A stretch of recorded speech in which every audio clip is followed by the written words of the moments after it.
I thought the cabin rental was a steal at $200 for the whole week, tucked deep in the pine forests of northern Montana with no neighbors for miles. The photos online showed a cozy wooden structure with a stone fireplace and a wraparound porch, exactly what I needed to finish my thesis away from the chaos of campus life. But when the elderly owner handed me the keys at the gas station on Route 47, his hands trembled slightly, and he said something that made my stomach tighten even then. "Just one thing," he muttered, avoiding my eyes. "Stay inside after midnight. Do not go out, no matter what you hear or see through the windows." I laughed it off as some quirky local superstition, thanked him, and drove the final 8 miles up the winding forest road. I wish I had asked him why. I wish I had turned around right then and driven back to civilization. Before I go any further, I want to hear from you. Have you ever experienced something you could not explain? Something that made you question everything you thought you knew about the world? Drop your stories in the comments below. I read every single one, and honestly, after what happened to me at that cabin, I need to know I am not alone in this. Your experiences might help me make sense of mine. My name is Aaron, and I am 23 years old. I am a graduate student studying environmental science at the University of Washington, and I had planned this solo retreat for months. The cabin seemed perfect on paper, remote enough for complete silence, rustic enough to feel like an adventure, but modern enough to have electricity and running water. I packed my laptop, 3 weeks' worth of research materials, enough food to feed a small army, and a sense of optimism I had not felt in months. My thesis was overdue, my advisor was losing patience, and I needed this break from the noise of Seattle to finally focus. The drive up to the cabin took most of the afternoon. The autumn colors were spectacular, reds and golds blazing against the deep green of the pines. The air grew colder as I climbed in elevation, and by the time I turned onto the unmarked dirt road that led to the property, the sun was already sinking toward the mountains. The cabin appeared through the trees exactly as advertised. 2 stories of weathered cedar logs, a green metal roof, and those large windows that promised beautiful views of the surrounding forest. I parked my old Honda next to a pile of split firewood and grabbed the first load of supplies. The inside smelled like pine and old smoke, but it was clean. The main room had that promised stone fireplace, a worn leather couch, and a dining table near the kitchen area. Stairs led up to a loft bedroom with a brass bed frame and thick quilts. I spent the first hour unloading my car, starting a fire in the fireplace, and setting up my workspace at the dining table. By the time I finished, darkness had settled over the forest like a heavy blanket. Through the windows, I could see nothing but black, no moon, no stars, just an absolute absence of light that seemed to press against the glass. I made myself dinner, pasta with jarred sauce, and settled in with my research notes. The cabin was quiet, not peaceful quiet, but the kind of silence that makes you aware of every small sound. The creak of the floorboards when I shifted my weight, the pop and hiss of the fire, the occasional groan of the cabin settling. I tried to focus on my work, but my mind kept wandering back to what the owner had said. Stay inside after midnight. It seemed absurd. What could possibly be out there in the middle of nowhere that warranted such a warning? Around 10 p.m., I heard the first sounds from outside. Footsteps, I thought at first. Slow, deliberate footsteps on the porch that wrapped around the cabin. I froze, my pen hovering over my notebook. The steps moved from the front of the cabin toward the side, stopping right outside the window near where I sat. I held my breath, listening. Nothing. Just silence again. Then the steps resumed, moving around toward the back of the cabin. I stood up slowly and walked to the window, pressing my face close to the cold glass. I could see nothing, just darkness and the vague shapes of trees. The footsteps continued their circuit around the cabin, front to side to back to the other side, and back to the front again. Over and over, a steady rhythm that never varied. I checked my phone, 10:47 p.m., still well before midnight. Maybe it was an animal, I told myself, a deer or an elk exploring the property. But the steps sounded too measured, too purposeful, too human. I decided to investigate. I know that sounds stupid now, but at the time, I was more annoyed than frightened. I grabbed a flashlight from my bag, walked to the front door, and unlocked it. The moment I opened the door, the footsteps stopped. I stepped out onto the porch, sweeping the flashlight beam across the clearing and into the trees. Nothing. No animals. No people. No explanation for what I had heard. Even the wind had died. "Hello?" I called out, feeling foolish. My voice sounded small and swallowed by the darkness. No response. I walked around the porch, checking each side of the cabin. No tracks in the dirt, no disturbed leaves, nothing to indicate anything had been there at all. I stood there for a few minutes, the cold seeping through my jacket, before I gave up and went back inside. I locked the door behind me and checked my phone again. 11:03 p.m. I tried to return to my work, but I could not focus. The cabin felt different now, less like a cozy retreat and more like a box surrounded by something vast and unknowable. I kept glancing at the windows, half expecting to see a face pressed against the glass. The fire was burning low, so I added another log and watched the flames climb over the bark. My phone said 11:34 p.m. That was when I saw the first shadow.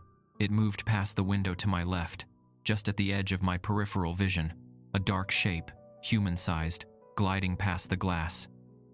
I spun to look directly at it, but it was already gone. My heart started pounding. I stood up and walked to the window, but again, there was nothing outside except darkness. I checked the time, 11:41 p.m., 19 minutes until midnight. The shadow passed by another window, this time on the opposite side of the room. Definitely human-shaped, tall and thin, moving with an unnatural smoothness. I ran to that window, pressing my hands and face against the glass, desperate to see what was out there. Nothing, just trees and darkness.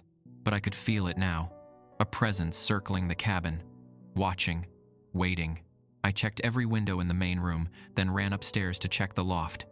Shadows moved past the windows up there too, sometimes one at a time, sometimes 2 or 3 simultaneously. They never made a sound. They never stopped moving, and they were getting closer to the windows with each pass, as if they were spiraling inward toward the cabin itself. 11:53 p.m., 7 minutes until midnight, and I finally understood the owner's warning. Whatever these things were, they were drawn to the cabin. Maybe they had always been here, circling in the darkness, waiting for someone to witness them. I closed all the curtains on the ground floor and upstairs, blocking my view of the windows. If I could not see them, maybe I could pretend they were not there. I sat on the couch, trying to control my breathing, watching the clock on my phone count down the minutes. 11:56, 11:57, 11:58. The cabin was completely silent now. No footsteps, no shadows, nothing. Just the crackling of the fire and my own heartbeat thundering in my ears. 11:59 p.m. I stared at my phone screen, watching the seconds tick by. 50 seconds, 40 seconds, 30 seconds. I do not know what I expected to happen at midnight. Maybe for everything to stop, for the shadows to disappear, for the cabin to be safe again. But what happened was so much worse. Midnight. The moment the clock struck 12 a.m., every window in the cabin rattled violently in its frame. The sound was deafening, like 100 hands pounding on glass all at once. I screamed and jumped to my feet, backing away from the covered windows. The rattling continued for 5 seconds, then stopped abruptly. Silence again. Then I heard them. Voices. Dozens of voices, maybe hundreds, whispering just outside the walls of the cabin. I could not make out words, just a constant susurration of sound that seemed to come from all directions at once. The whispers rose and fell like waves, sometimes loud enough that I thought I could almost understand them, then fading to barely audible. My hands were shaking so badly I almost dropped my phone. I wanted to call someone, anyone, but there was no cell signal this deep in the mountains. I had noticed that when I arrived, but had not cared at the time. Now it felt like a death sentence. I was completely alone, trapped in a cabin surrounded by something I could not see or understand, with no way to call for help. The whispers continued for hours. I sat on the couch with my knees pulled up to my chest, trying not to listen, trying not to imagine what was making those sounds. Sometimes the whispers would organize into what sounded like a chant, rhythmic and hypnotic. Other times they would dissolve into what I can only describe as laughter, high-pitched and cruel. The fire burned down to embers, and I did not dare add another log. Moving felt dangerous, as if any sound I made might attract attention. Around 3 a.m., the whispers changed. They became more focused, more directed. I realized with growing horror that they were saying my name. Aaron, whisper, Aaron, whisper, whisper, Aaron, over and over, from every direction. They knew my name. How did they know my name? I had not spoken to anyone since arriving. I had not introduced myself to the darkness, but they knew. Aaron, come outside. Aaron, we want to see you. Aaron, just for a moment. Aaron, do not be afraid.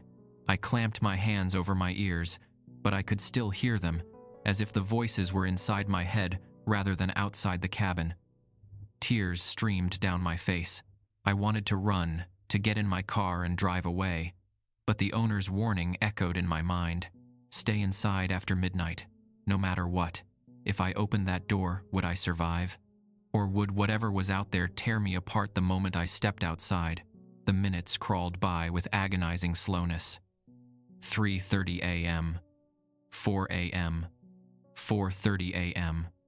The voices never stopped, never grew tired.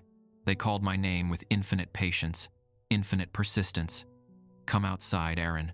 Just open the door. We only want to talk. We only want to see you. And here is something I want you to think about while we are talking about this nightmare.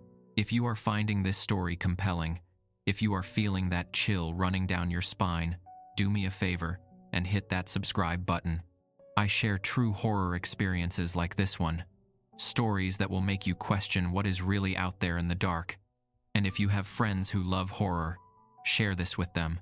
They will thank you later, or maybe they will not sleep tonight.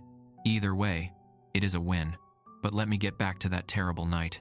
Around 5 a.m., I noticed something new. The whispers had formed a pattern. Every few minutes, they would all speak in unison, perfectly synchronized, saying the same phrase over and over. I forced myself to listen, to make out the words. We used to be like you. That was it. 4 simple words that chilled me more than anything else that night. We used to be like you. Human. Alive. What were they now? What had happened to them? And more terrifying still, was that what would happen to me if I stayed here? I made a decision then. As soon as the sun came up, I was leaving. Thesis be damned. Cabin rental be damned. Everything be damned. I would pack my essentials, get in my car, and never look back. I just had to survive until dawn, but dawn was still 2 hours away. The pattern of whispers shifted again around 5:30 a.m. They began to argue among themselves, the voices rising and falling in what sounded like a heated debate. I could not understand most of it, but certain phrases cut through clearly. She is alone. Not ready yet. Too soon. She has to choose. Let her see. Then, as suddenly as they started, the whispers stopped. Complete silence fell over the cabin like a suffocating blanket.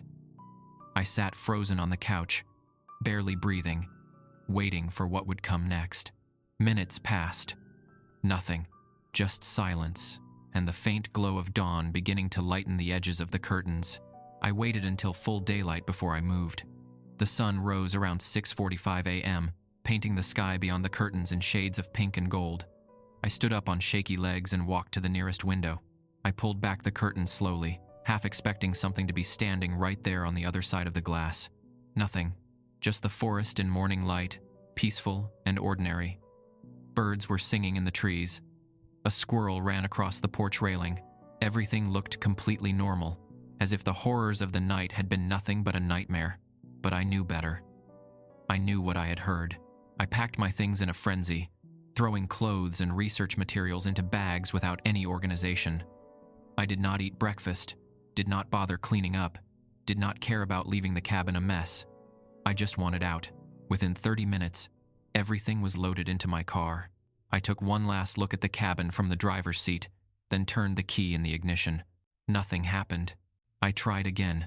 The engine turned over but would not catch. Again and again I tried, pumping the gas, checking that it was in park, doing everything I could think of. The car would not start. My phone still had no signal. I was stranded, panic set in. I got out of the car and popped the hood, though I knew virtually nothing about car engines. Everything looked normal to me, but what did I know? I was not a mechanic. I tried the ignition again. Nothing. The battery was not dead. The dashboard lights came on. It just would not start. I looked at my phone. 7:34 a.m. I had survived the night, but now I was trapped here for at least another day, maybe longer if I could not get the car running or find a way to get help. The thought of spending another night in that cabin made me want to vomit. I decided to walk. The main road was 8 miles away, but 8 miles was nothing compared to staying here. I grabbed my phone, my wallet, and a bottle of water, locked the cabin, and started down the dirt road on foot. The morning was beautiful, crisp and clear, with sunlight filtering through the pine trees. It was hard to believe that anything evil could exist in such a peaceful setting. I had walked maybe 2 miles when I found them. Markers. Someone had placed stones along the road, stacked in careful cairns every 100 feet or so. I had not noticed them when I drove in, but now in the morning light, they were obvious. White stones, 3 or 4 stacked on top of each other, marking a path. But marking it for what? And who had placed them here? The further I walked, the more markers I found. They led deeper into the forest, away from the road. I ignored them and kept walking toward the highway. But something nagged at me. The markers felt important. They felt like a message. After another mile, I found something else. A backpack, old and weathered, half hidden in the brush beside the road. I stopped and looked at it for a long moment before my curiosity overcame my fear. I picked it up and unzipped it. Inside were personal items, a wallet with a driver's license. The photo showed a young woman, maybe early 20s, with blonde hair and a bright smile. Her name was Emily Patterson. The license had been issued 4 years ago from an address in Oregon. There were other things in the backpack: a journal, a camera, some clothing. I opened the journal with trembling hands. The first entry was dated September 15th, 4 years ago. Arrived at the cabin today. It's perfect, so peaceful and quiet. I'm going to get so much writing done here. The owner seemed a bit strange when he gave me the keys, said something about staying inside at night, but I'm sure it's just local folklore.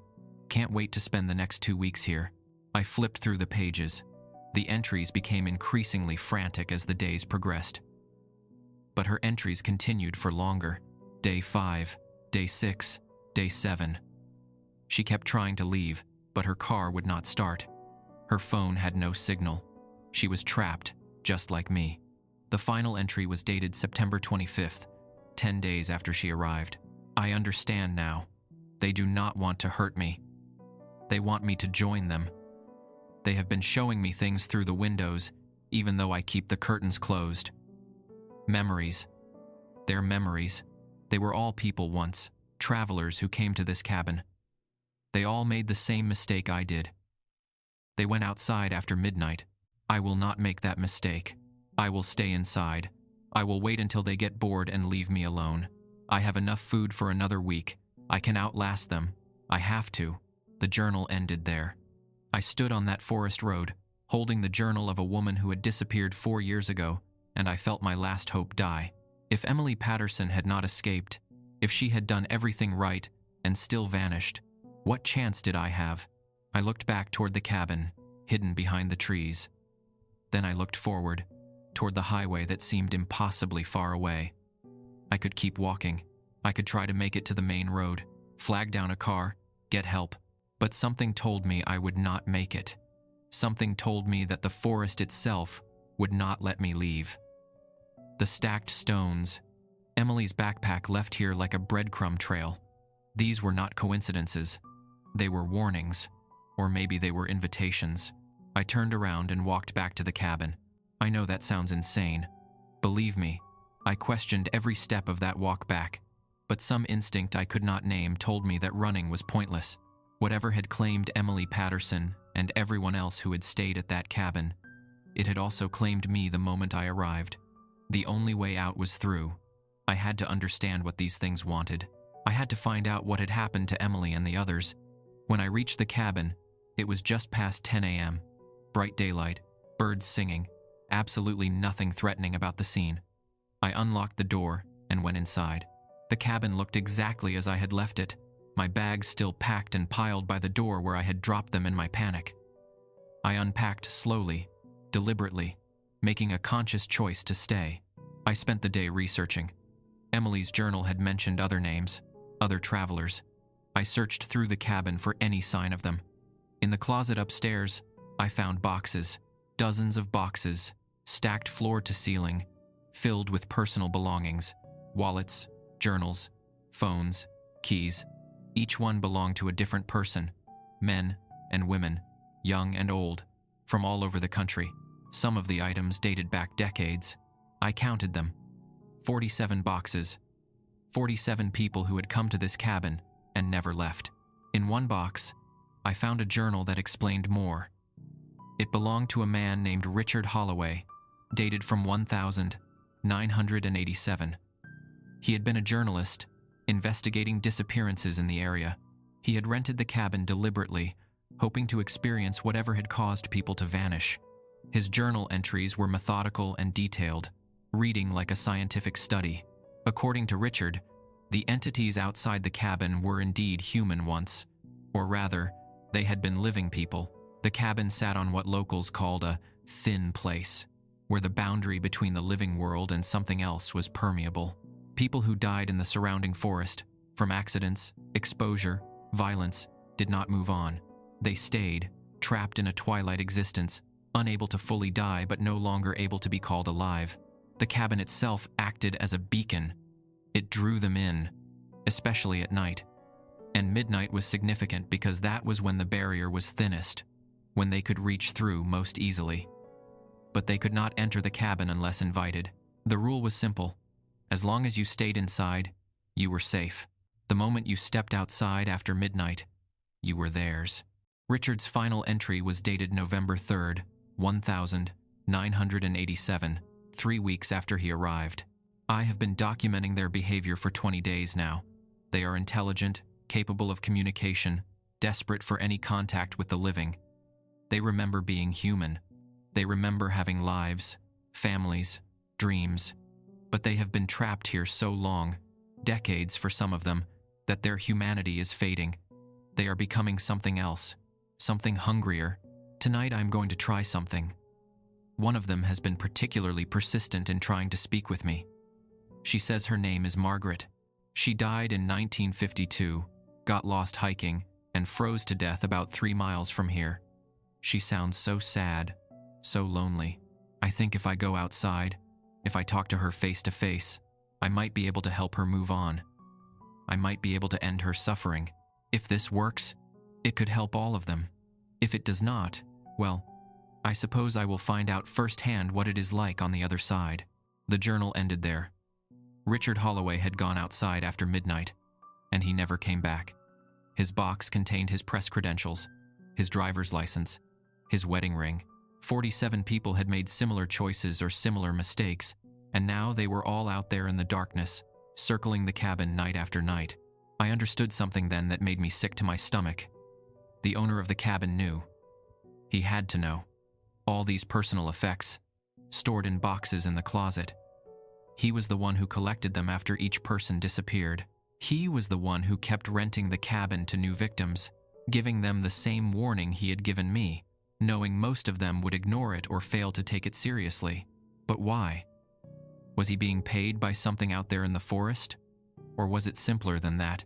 Was he just afraid that if he stopped providing fresh victims, the entities would come for him instead? I took Emily Patterson's journal with me back downstairs. I wanted to reread it, to see if there were any clues I had missed about how she had survived for 10 days. The sun was setting again, painting the cabin in shades of orange and red. I had maybe an hour until dark, 2 hours until the footsteps would start again. I made dinner mechanically, forcing myself to eat even though I had no appetite. I started a fire in the fireplace. I set up my workspace at the dining table, spreading out all the journals I had found, looking for patterns, looking for anything that might help me survive. Most of the journals ended the same way, with the person deciding to go outside, either out of desperation or curiosity, or a misguided desire to help the entities find peace. Only Emily's journal was different. She had explicitly stated her intention to stay inside, to outlast them, but she had still disappeared. Why? What had happened between her last journal entry and her disappearance? Darkness fell. 7:32 p.m. The entries became more disturbing as they progressed. She wrote about seeing faces in the reflections of the windows, even when the curtains were closed. She wrote about hearing voices that sounded like her dead mother, her childhood friends, people she had known who had died. The entities were using her memories against her, trying to lure her outside with familiar voices. On her 9th night, she wrote, "They showed me something tonight that I cannot explain. Through the crack under the door, I saw light. Not normal light, but something else. It looked warm, inviting, like sunlight on a summer day. I heard music, laughter, the sounds of a party. I heard my sister's voice calling to me. My sister who died when we were children. She was calling my name, saying she missed me, saying she wanted to see me. I almost opened the door. I had my hand on the knob. But then I remembered Richard's journal, the one I found upstairs. He wrote about similar tricks. The entities can project images, sounds, sensations. They are not real. They are bait. I will not fall for it. But somehow, she had. Something had happened on the 10th night that made her open that door, and now she was out there with the others, trapped in the darkness. The footsteps started at 9:15 p.m. I tried to focus on the journals, tried to find answers, but my hands were shaking too much to hold the pages steady. The footsteps continued, a maddening rhythm that never varied. 10:30 p.m. The shadows began to pass by the windows. Even with the curtains closed, I could see them, dark shapes moving on the other side of the fabric. More of them tonight than last night. Word had spread, I thought hysterically. They knew there was someone new in the cabin. They were gathering. 11 p.m. I checked my phone compulsively, watching the minutes count down to midnight. My car was still dead. My phone still had no signal. I was trapped here for another night, and I had no idea if I could survive it. The first night had been terrifying, but I had not known what I was dealing with. Now I knew. Now I understood that 47 people had died here, and I was almost certainly going to be the 48th. 11:30 p.m. The shadows were pressing against the windows now. I could see the curtains moving, as if hands were running along the outside of the glass. The footsteps had multiplied. It sounded like dozens of feet circling the cabin, an army of the dead marching in an endless loop. 11:45 p.m. I realized I was crying. Tears streamed down my face, and I could not stop them. I did not want to die. I did not want to become one of them, trapped in an eternal twilight, circling this cabin for decades or centuries, waiting for the next victim. There had to be a way out. There had to be something I was missing. 11:50 p.m. 10 minutes until midnight. I stood up and walked to the fireplace, staring into the flames. Fire was pure. Fire was life. Maybe if I burned the cabin down, I could destroy whatever held this place together. Maybe I could free the entities and myself in one terrible inferno. It was insane. But what other options did I have? 11:55 p.m. 5 minutes. I could hear them gathering outside, their whispers beginning already, rising in anticipation. They knew midnight was coming. They were ready. 11:58 p.m. 2 minutes. I put my hand on the fireplace poker, thinking about how quickly the old dry wood of the cabin would burn, thinking about the boxes upstairs, 47 boxes of memories that deserved to be cremated, not stored like trophies. 11:59 p.m. 1 minute. The whispers outside swelled to a roar. They were chanting something, a word I could not understand, over and over in a rhythm that matched my heartbeat. Midnight. The windows exploded, not the glass, but the curtains, ripping away from their rods and flying across the room as if yanked by invisible hands. I screamed and dove behind the couch. The windows were exposed now, and I could see them. Dozens of figures standing in the clearing around the cabin, pale and translucent in the moonlight. They had human shapes, but the details were wrong. Their proportions were distorted, their movements jerky and unnatural, and they were all staring at the cabin with empty black holes where their eyes should be. The whispers resolved into words, all of them speaking in perfect unison. "Aaron, it is time. You have to choose." "Choose what?" I screamed back, my voice cracking with terror. "What do you want from me? Come outside. Talk to us. Understand. If I come outside, I will die." The entities tilted their heads in unison, a movement so perfectly synchronized it looked choreographed. "No," they whispered. "You will change. Like we changed. But first, you must choose." "Choose what?" I screamed again. One of the figures stepped forward, separating from the crowd. This one looked more solid than the others, more detailed. I recognized the face from the driver's license I had found. Emily Patterson. She stood at the edge of the porch, her blonde hair moving in a wind I could not feel, her eyes those same empty black holes. "Choose to understand," she said, her voice carrying clearly through the broken windows. "You found my journal. You know I tried to wait them out. But on the 10th night, I saw something that changed everything." "What did you see?" "The truth." Emily raised her hand and pointed at the cabin. "This place is not what you think. The owner is not what you think. We are not what you think. Then what are you?" "We are watchers, guardians. We died in this forest, yes, but we stayed for a reason. We have a purpose." I shook my head, pressing myself against the back of the couch. "You are lying. You are trying to trick me into going outside." Emily's hollow eyes seemed to soften. "I was like you, terrified, desperate. But then, I saw what happens in this forest, what the cabin really is. Aaron, there is something worse out here than us, something that has been contained for a very long time, and the cabin is the lock that keeps it contained. I do not understand. Come outside. Let me show you. If you do not believe us after that, you can go back inside. We will not stop you, but you need to see."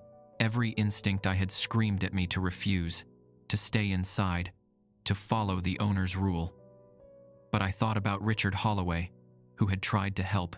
I thought about Emily Patterson, who had somehow been convinced to break her own rule. And I thought about the 45 others whose journals I had not read yet. What had they seen? What had they learned? I stood up slowly. My legs felt like water. "If I come outside, you promise I can come back in?"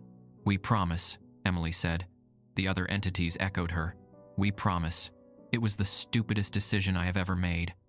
But I walked to the door, unlocked it, and stepped out onto the porch. The cold hit me first, so intense it stole my breath. The entities surrounded me immediately, forming a circle 10 feet out, giving me space but blocking any escape. Up close, they were even more disturbing. I could see through them, see the trees and darkness on the other side of their translucent bodies. They smelled like rain and decay and something else, something I could not identify. Emily stepped closer. "Thank you for trusting us. I know how hard that was. Just show me," I said, my teeth chattering. "Show me whatever it is you want me to see." She nodded and turned toward the forest. "Follow me. Stay close. Do not wander off the path."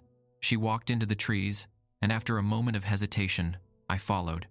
The other entities came with us, forming a protective circle around me as we moved through the darkness. They provided their own light, a faint phosphorescent glow that illuminated the forest floor just enough to see by. We walked for maybe 10 minutes, moving deeper into the woods, away from the cabin. We emerged into a clearing I had not seen before. In the center of the clearing was a stone structure, ancient and weathered. It looked like a well, maybe 4 feet across, with a heavy iron grate covering the opening. Chains ran from the grate down into the darkness below, secured with locks that looked centuries old. "What is this?" I whispered. "A prison," Emily said. "Something is trapped down there. Something that was sealed away a very long time ago by people who understood what it was capable of." "What kind of something?" "We do not have a name for it, but it is old, and it is hungry, and it wants out.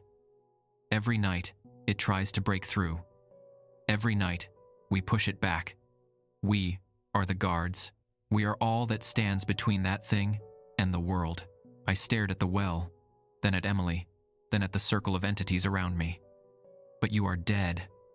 How can dead people guard anything? We are dead, yes, but we are not gone. We chose to stay.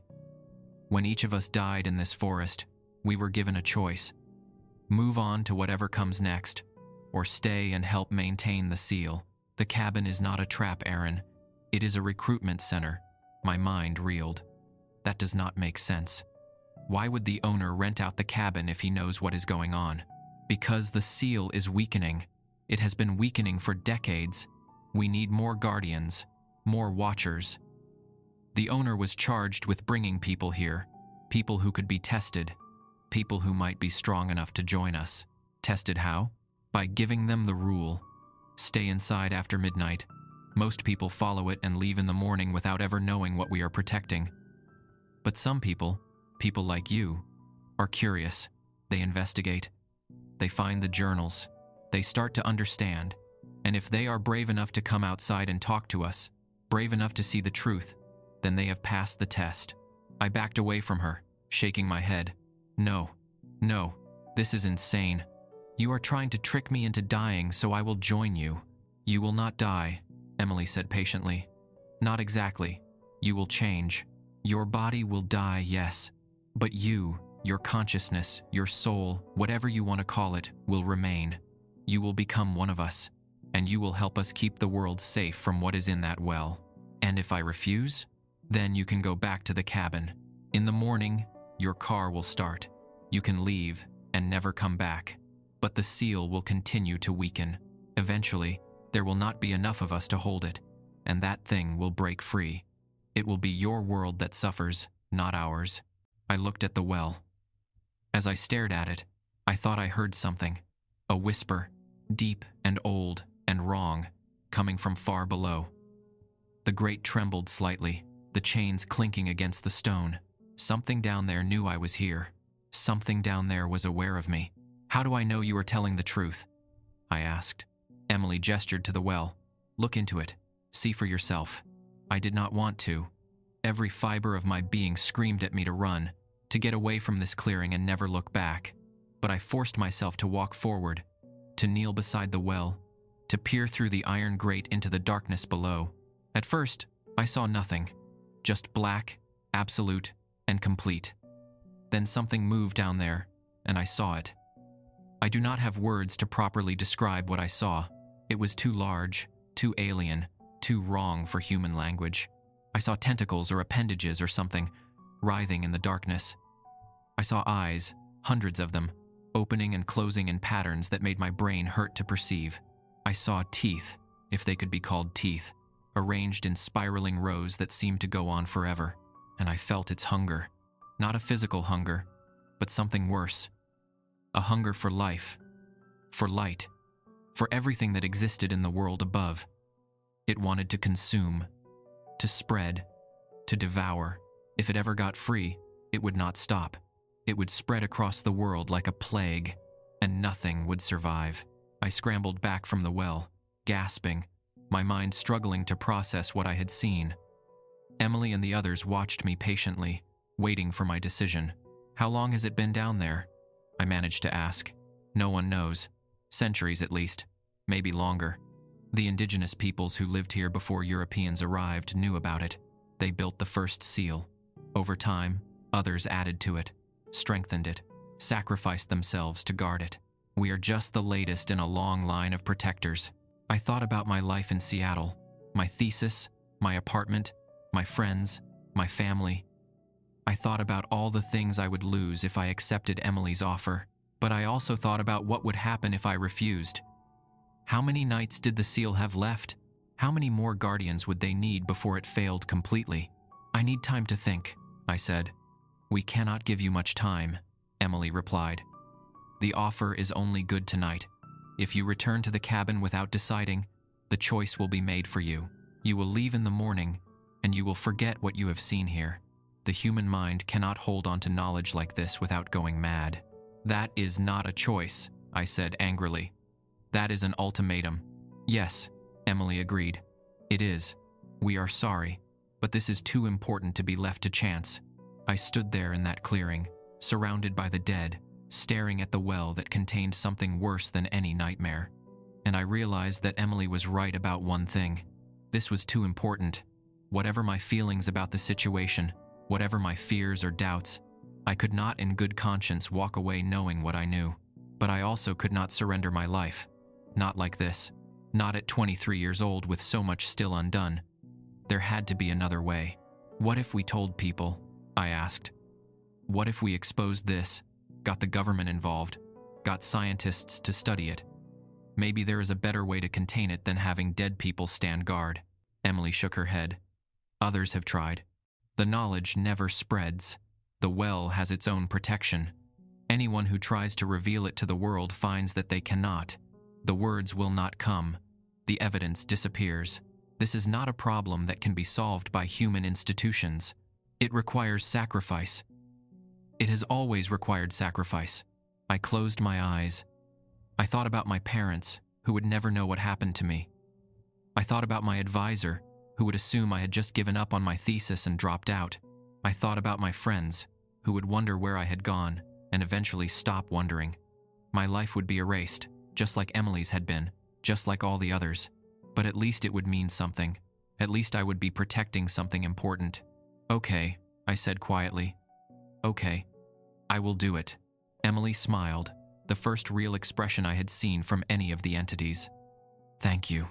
We know how hard this is. What happens now? Now you return to the cabin. You live one more day in sunlight. You make peace with your choice. Tomorrow night, at midnight, you come back out, and then you join us. We walked back through the forest in silence. The entities left me at the porch of the cabin, and I went inside alone. I locked the door behind me, out of habit more than anything else. I sat on the couch and watched the fire burn down to ashes. My phone said 2:47 a.m. In 4 hours, the sun would rise. In 24 hours, I would be dead, but I would not really be dead. That was what I kept telling myself as I sat there in the darkness. I would be changed, transformed, but some essential part of me would remain. I would serve a purpose. I would be a guardian, a protector, standing watch over something that could not be allowed to escape. It did not make me feel better. I spent my last day as a living person doing simple things. I made breakfast and actually tasted it. I took a shower and felt the hot water on my skin. I walked around the clearing in daylight, looking at the trees and the sky, trying to memorize the colors. I wrote letters to my parents and my friends, explaining what had happened, even though I knew the letters would never be delivered.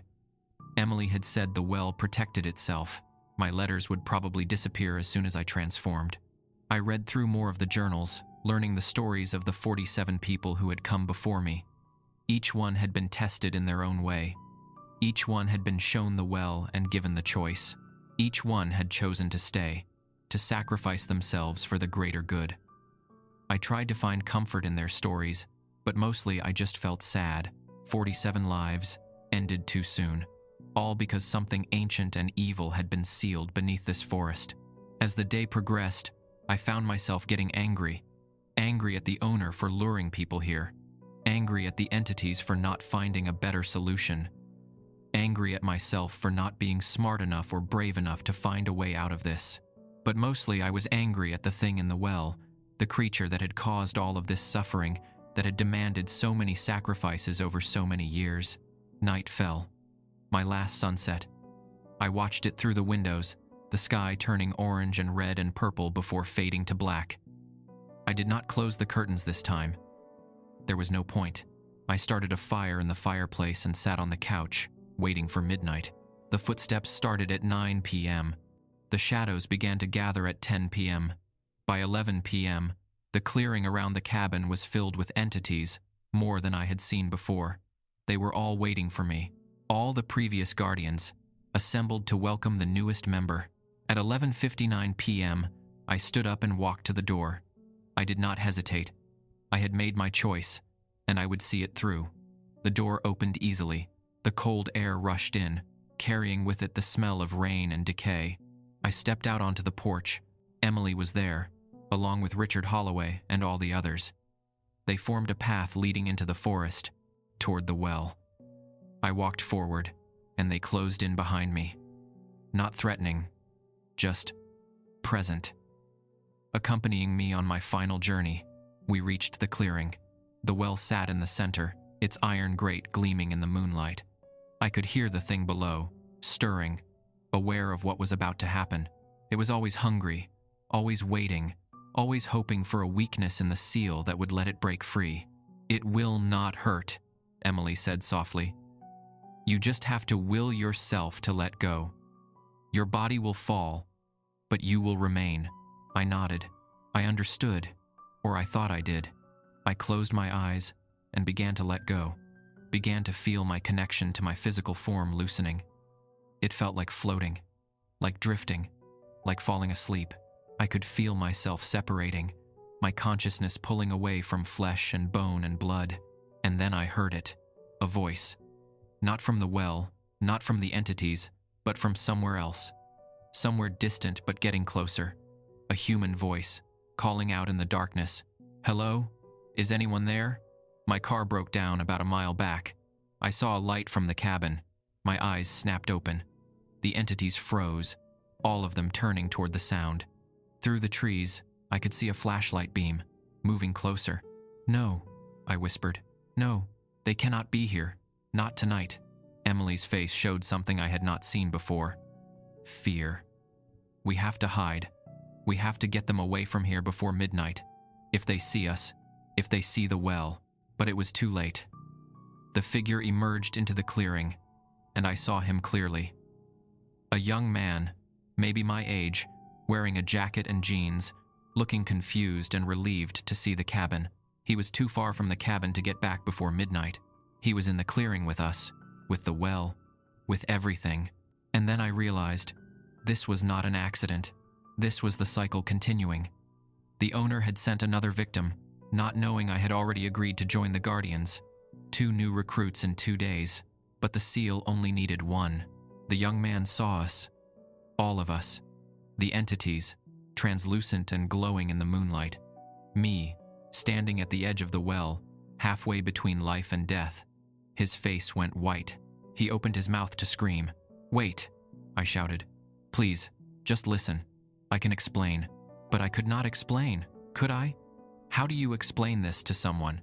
How do you tell someone that they have stumbled into the recruiting ground for an army of the dead that guards an ancient evil?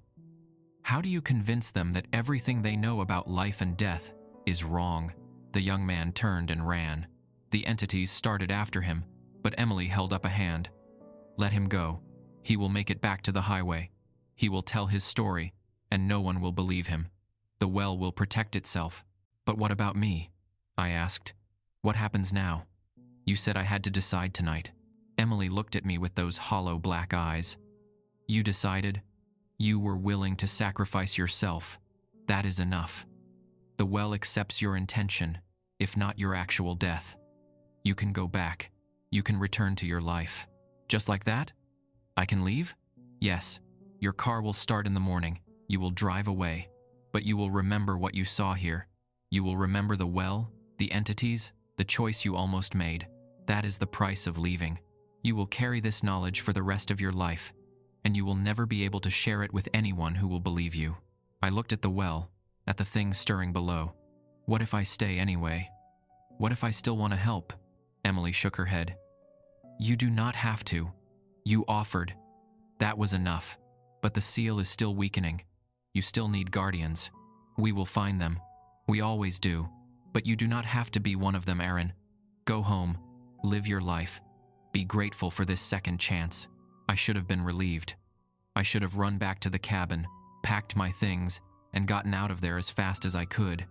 But I found myself hesitating. I had been ready to give everything up to protect the world from what was in that well. Did the offer being voluntary instead of mandatory really change anything? "How many guardians do you have now?" I asked. 47, plus Emily nodded. "Not enough.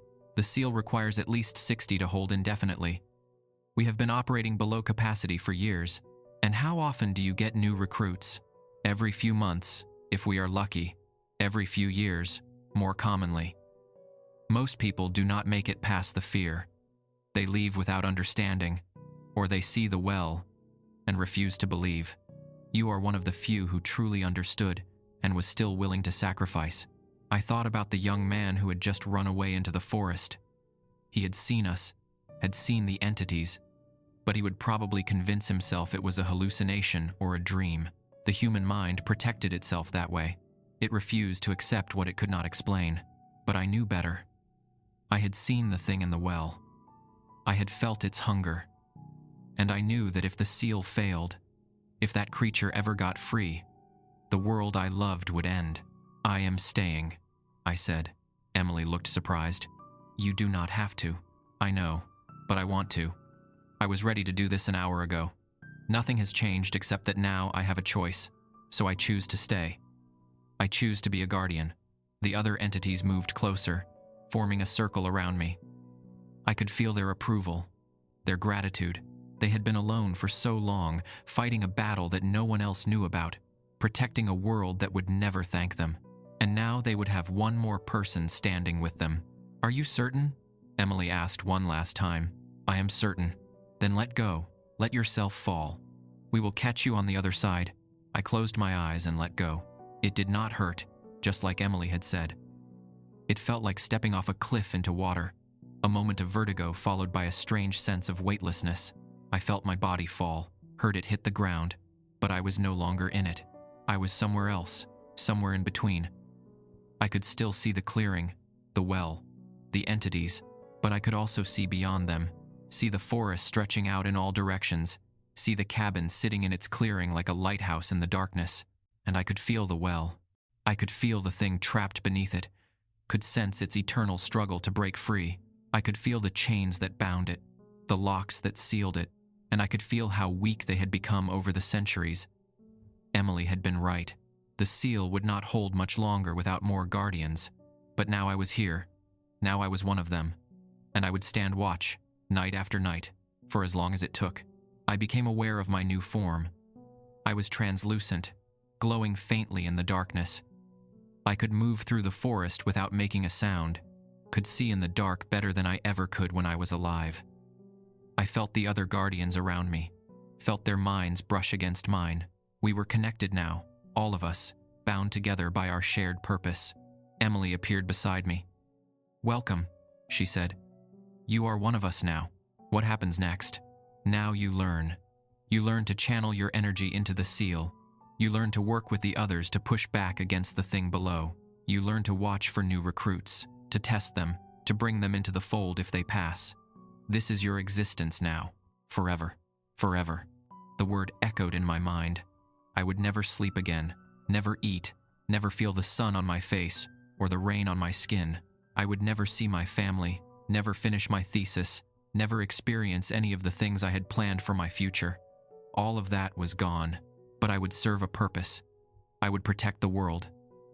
And maybe that was enough. The other guardians began to move, taking up their positions around the perimeter of the well. I watched them, learning their patterns, understanding the rhythm of their work.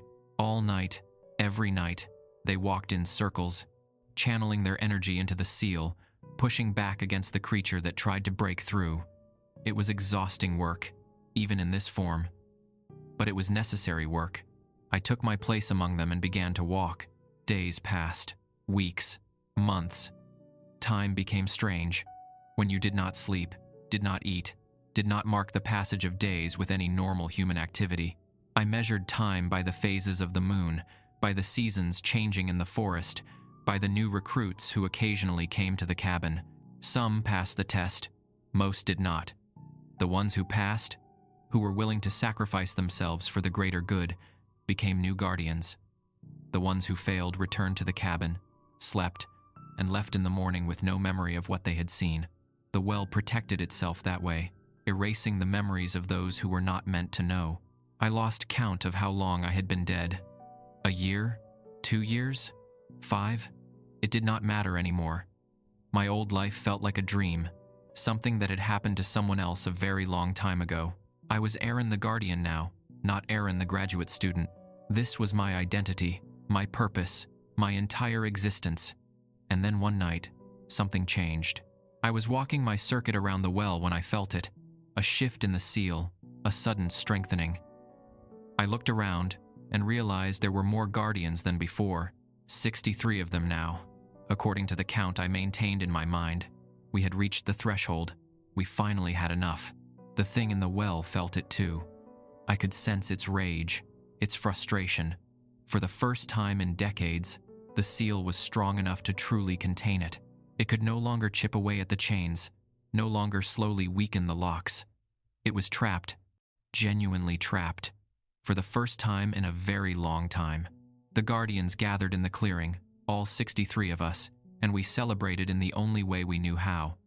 We walked together, in perfect synchronization, channeling our combined energy into the seal.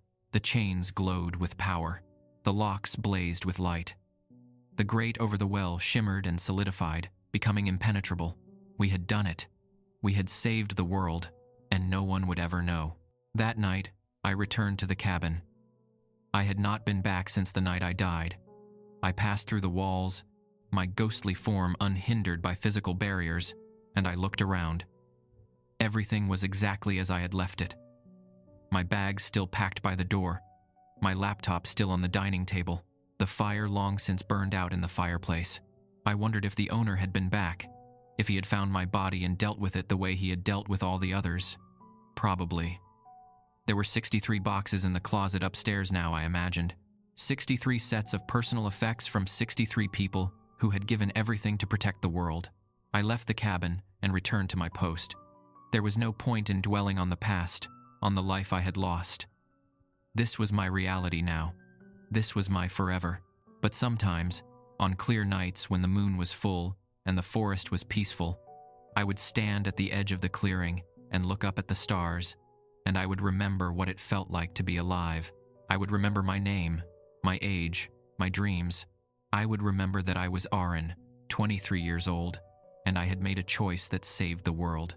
And I would think about all the other people out there, living their lives, completely unaware of what lurked beneath this forest, unaware of the guardians who stood watch, night after night, year after year, century after century. We were the unseen protectors, the forgotten heroes, the sacrifices that made their normal lives possible. Someone had to stand guard. Someone had to keep the darkness at bay, and I chose to be one of them.